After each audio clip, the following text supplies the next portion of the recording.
So I'll say my testimony would start off with me being called out of the dark into the light, and God calling me by name.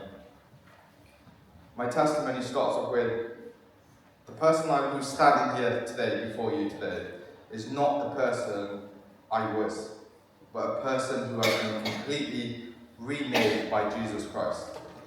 I was born into Sikhism. I was born in Bristol. My father was born in Bristol. I was told in Sikhism we have to keep our hair, we have to wear turbans, we have to wear a beard, and there's a certain way we had to live, which I did.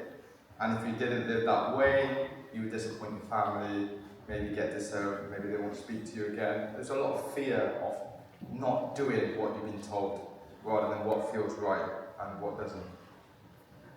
Growing up, I grew up in Easton originally.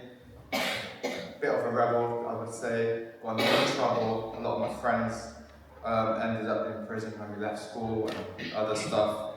I had a lot of family who lost lives to cancer and to drug addictions, and just this vicious circle continued throughout my life that I've seen growing up.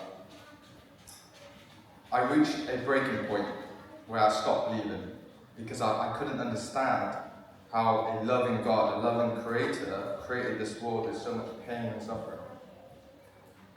In my anger and confusion, I became someone I didn't recognize. I lived a cycle of dishonesty, broken relationships. I stopped following Sikhism. I fell out of relationship with my family for about 10 years. 10 years I was lost. But within that 10 years, in the beginning of that 10 years when I came out of Sikhism, I fell in love with a girl, English girl, who was a Christian. Her name was Sophie.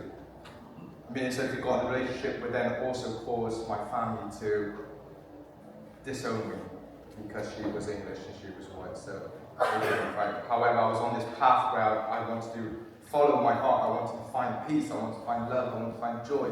I wanted to find these things, but I didn't know where to look. And in the 10 years I was with Sophie,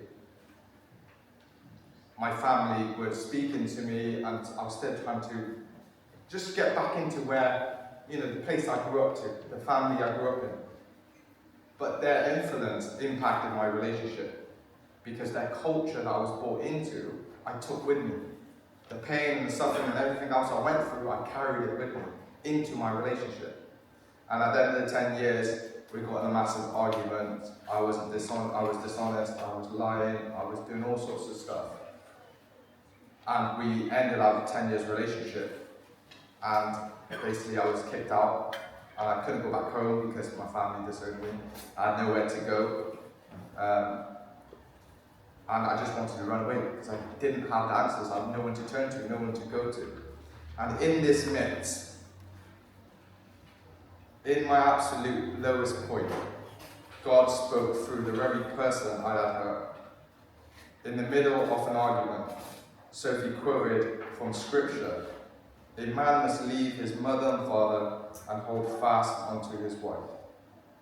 This single sentence acted like a lifeline to my heart. I asked her, "Where did you hear this from?" And she said, "I don't know." I said, "Well, where?" She said, "I think it's the Bible. I think I heard it from the Bible." And I said, "Do we have a Bible?" She said, "No, we don't." I said, "Can we order a Bible?" She said, "Yeah." So we put it into Google, as you do in this day and age.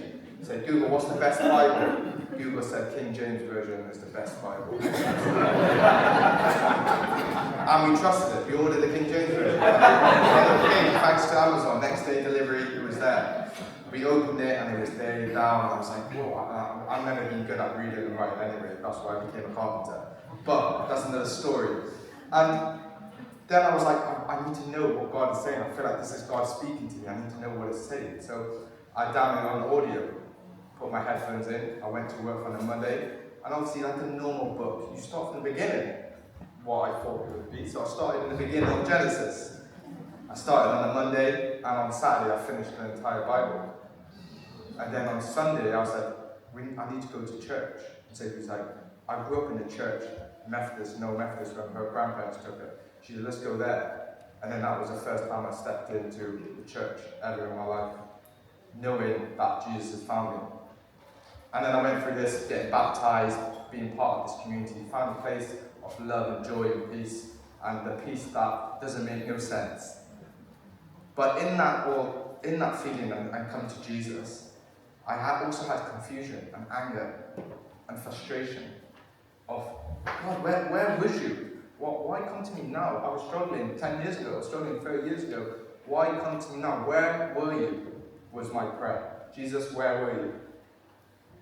After saying this prayer, 2 weeks later, I get a phone call from my mum. She said, I was clearing out the loft, and there's a box of nursery with my nursery stuff in it. She said, come and collect it. So I came and collected it, and me and Sophie was going through it. And on my first day of nursery, this woman gave me a nickname, Shubz, which I use today, S-H-U-B. And when I was doing my Bible study in Bible Project, Tim Mackey said, the word shub in Hebrew means turn to God. And in Greek it says return to Elohim's Torah, read his Old Testament, turn away from your sinful ways and come back to God. And I remember after I heard that, I remember hearing God say, I called your name, I redeemed you, you are mine. Praise be to God.